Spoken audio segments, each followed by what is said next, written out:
New tonight, a new Mount Juliet project is creating controversy with some property owners. The Western Connector project would work to clear up traffic and connect the city from north to south.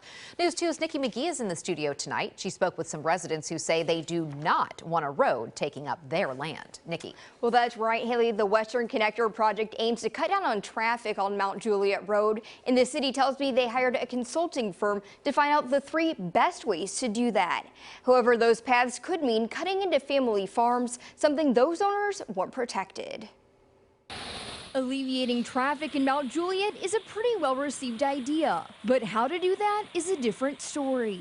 There was no roads, just Indian Pass and Buffalo Trails. Last week, we introduced you to Bill and Andy Ligon, who didn't like the northern alignment options B and C, which would run through their farmland. But option A, which would widen South Green Hill Road, is also meeting resistance. My grandfather bought this farm in the very early 1900s across the road, and here, 70 acres.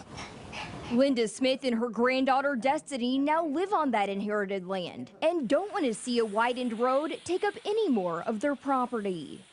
I just hate to see it, farmland destroyed. I mean, this road is so busy as it is. Roughly 2 decades ago, they say, they already lost part of their land through eminent domain. It would just really upset me a lot to see. I mean, that's like our family's legacy and our family's history, so I don't want to see that torn up anymore. The city of Mount Juliet says infrastructure is their highest priority, and outside consultants have identified these as the 3 best options. If the city has to wind up purchasing it from you, you get what that land value is plus some from the city of Mount Juliet. So we're not taking anything from anybody, and definitely we're in the early stages of this, just in the discussion stages. There has to be some other way, other path for them to take, and it doesn't have to be, our road or their road, but they just need to figure something else out.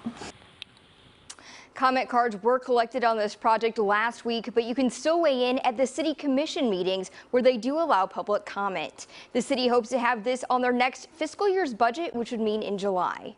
Bob?